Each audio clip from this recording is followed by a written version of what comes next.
Anthony Edwards just absolutely feeding off the energy, but so is this guy right here, Jaden McDaniels. Scored a career playoff high 30 points in the Game 3 win at the Target Center. And if you see with this graphic right here, I think he might be the secret sauce to Minnesota's success. You can see what he does when they win versus when they lose.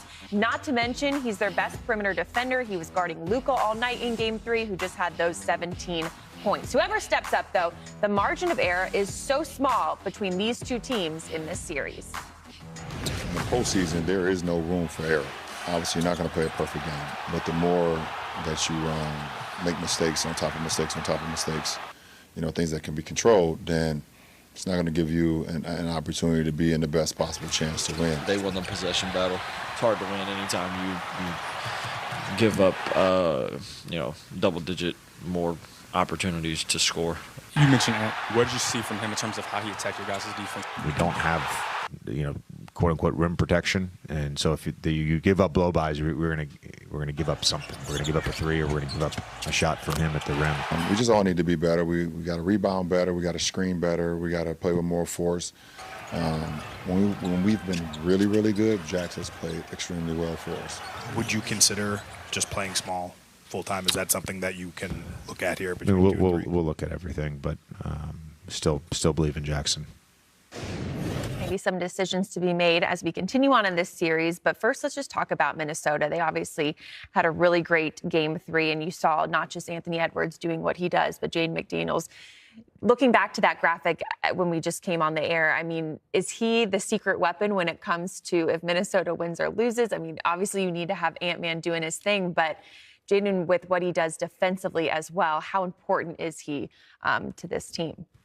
I think it's extremely important. And when you talk about, playoff structure, your stars are going to play like your stars, but it really comes down to the other guys and how well that they can play. When you got a guy that can defend, a Luka for an entire game and give you 30 points, I mean, that's the secret sauce. That's how you're successful. And his ability to create havoc defensively and space the floor for Ant to give him room to work has been really impressive. And this team is coming off, like I said, Western Conference Finals appearance. They've been there. They've got the experience. They know what it takes. And when you're playing against LeBron and the brain that he has, you have to be on point with everything that you do. And I feel like the way they came at them in Game 3 was excellent. They're going to force the Lakers to eventually have to play small. And that, I think, pays dividends to Minnesota with the length that they have and how they can protect the rim, because there is no rim protection on the other side. Anthony Edwards with those 29 points, 8 rebounds, 8 assists, and near triple-double for him, just doing a little bit of everything. But, Wesley, I want to ask about Julius Randle, because he didn't get to play in the playoffs last year with the Knicks being hurt. And it just seems that he was itching to get to the playoffs, itching to play, and then obviously now maybe showing Minnesota fans like, hey, the trade was good. I'm glad I'm here in Minnesota. I know you guys loved Cat, but I'm here to work. He's really starting to understand and get comfortable. You can see as the season got on or went along after he came back from injury, how he could fill in his role and come into his own, not necessarily be the player that he was in New York, where he's going to have the ball all the time. But there's plenty of times when he does have it, where he has to initiate offense. I think once anybody gets more comfortable, more settled in their environment, they'll be able to see how they can attack and how they can, interject themselves in this. And I think that's what he's doing right now. And it helps when you're playing against your old team. I never played against my old team in the playoffs, but I would imagine I would have a lot of something. Yeah. And so, he's playing that way. He's taking on that leadership role as being a guy that's been in the league longer. So, it's good to see. 20-plus points for Julius Randle in each of the first 3 games. So he is definitely impacting what Minnesota does. But so is this man right there, as he has done for the last how many decades, you guys? This is LeBron James, 38 points on Friday. Most points by a 40-plus-year-old in a playoff game. He just does not slow down, doesn't show any signs of age or wear and tear. LeBron just doing LeBron things. And obviously with Luka, he was battling a stomach illness. He only had those 17 points. You needed him to step up like this. Do you guys just still get so impressed by what this man is able to do?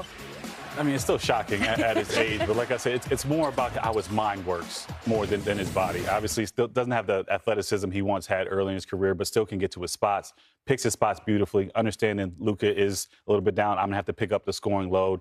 understanding where to attack. And the playoffs is all about basketball IQ. Everybody knows everybody's plays. So how can I break down? How can I see what the defense is doing? How can I get the best possible shot? And there's nobody better at that than LeBron in the game, really breaking down a defense. I mean, he is a coach on the floor and understanding where to structure offense. They just got to get more offense. They're really struggling on the offensive end.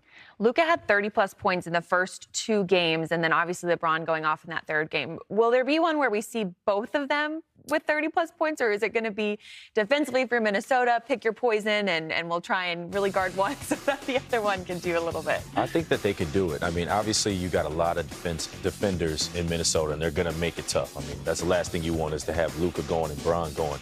But to me, the way that they both play, they can. You know, the way Luka defensive rebounds allows Bron to get out in transition. You know, and the way Luka can attack switches. I think being under the weather definitely impacted him, but I expect Luka to come back and be who we expect him to be. You know, he's going to find his matchups and make plays.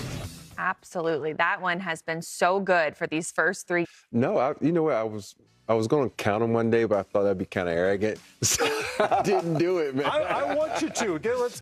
Let's get on top of this. Okay. Next time I see you, I would like to know the number. All right, next time I see you, I know 5 off the top of my head. I think there are more. I think there might be more. And that's 2 fewer than your championship rings. So Exactly. there's some big shots along the way. He's Big Shot. He's Earl. I'm Matt. Thanks for being there. See you.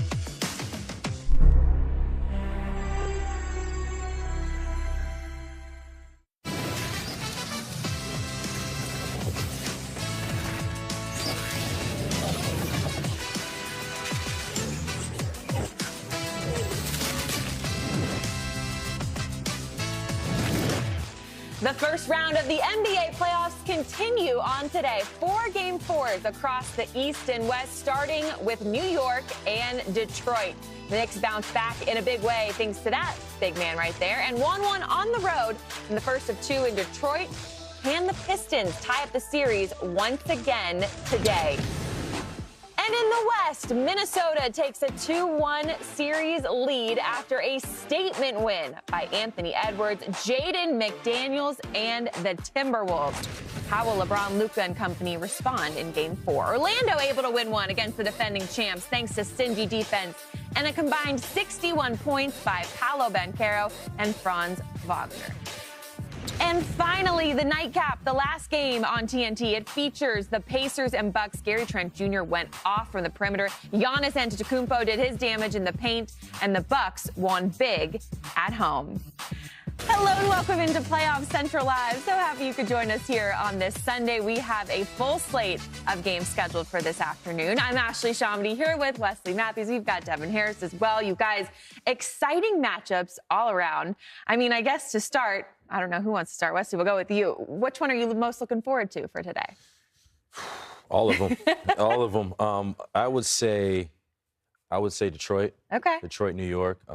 I love everything that's been going on with the transformation with Detroit. Mm-hmm. You know, big Cade Cunningham fan. And the way that they've been competing, the way that they've been playing, and in New York at the same time. I like the contrast of styles. You got Tibbs that's going to play, you know, their minutes, their guys' heavy minutes. You know, we've seen Jalen Brunson have big moments. You know, I want to see him continue to excel as well. Absolutely. Devin, what do you think? Lakers, Minnesota. I mean, I know I'm coming from Dallas, the Luka trade, but Ant-Man and what they, coming off a Western Conference Finals appearance last year, going against LeBron, that whole series just, you know, Luka being sick last game. Obviously, they wasted a vintage LeBron moment. Sure but did. Just going, those two teams going at it. I'm curious to see how JJ will respond. They bring in a JJ Redick to, I think, correct some of their playoff woes. Down 2-1, how are they going to respond? Absolutely. The Target Center was electric for that Game 3. So excited to see what they do in Game 4. But speaking of Wesley, you're talking about New York and their starters, because obviously we know Tom Thibodeau loves to play starters a lot of minutes. This is looking at the field goal attempts versus the Pistons. Jalen Brunson really has taken a lot of load, but then you saw in Game 3, Karl Anthony Towns, he was able to show up in a big way. And I mean, I think that's going to be key if the Knicks want to continue to win in this series. Well, it's great to see Cat involved early and bounce back in Game 3. He doesn't lack confidence. Basically, he's unfazed. He's been around. He can score a lot of different ways, and I thought he used his versatility to his strength, and he bounced back great. It's frustrating. We didn't want him to go drop that game. It's small things that are coming to bite us, but we're learning from it. I think all of these things are making us a better team, and I think it's going to make us better to go win this series. We won't be deflated. You know, our guys are too committed to one another. You know, we're not results-driven. We'll show up Sunday, and we're going to lay it on the line. We're going to fight like hell and see what happens. Things getting physical and chippy out there in Detroit, which, I mean, this series has been that way just from the beginning. And obviously with Karl-Anthony Towns, he had just 10 points in Game 2, but Devin, he had 31 in Game 3. I mean, is he just going to be key? You can't obviously put the entire load on Jalen Brunson. You can't put the entire load on Jalen Brunson, but with a scorer like Karl-Anthony Towns, you have to find different ways, different spots to get him the ball. And a good point guard knows that. So obviously we know that he can shoot the ball, but we must get him into the post and get him going early into a rhythm. So Jalen Brunson recognizes the switch here. Got a smaller Dennis Schroeder, goes to the basket, gets a nice floater there.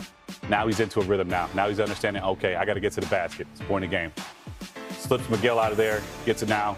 A fake handoff, gets him into the paint, downhill, gets a nice and one. Now he's got that rhythm. Now you recognizing that in the trail position, that's where he's at his best. He can shot fake, he can hit the three. Too much space there, he lets it go. And when Karl's hitting that shot, the whole floor opens up for him. So in order to get him going, they got to put him in different spots and allow him to be aggressive in different areas, but most importantly in the post. And Wesley, the fact that the Pistons went into the Garden in a hostile environment in Game 2 and were able to win one on the road, it seems like maybe they're feeling a little extra confidence in Game 3, and maybe the Knicks heard a little bit of the chatter because they came out and obviously played really well. What do you foresee happening in this one, the adjustments, I guess, that the Pistons might make? I think they just need to be solid. I mean, Cade can't have 6 turnovers. You know, as the head of the snake, you cannot give, you know, a high potent team like New York more chances. Mm-hmm. And don't forget, Game 1, the Pistons were in a comfortable situation as well. So confidence is definitely not something that's going to be lacked right here in this for this Detroit Pistons team. They're just going to have to be sound. They're going to have to be disciplined, and their guys are going to have to play. You know, Cade is going to have to step up, take care of the ball. And to me, the bench is going to have to minimize the starters for New York. Tibbs is going to play his guys. They're going to play heavy minutes. So when Detroit goes to their bench, they have to hold the fort down.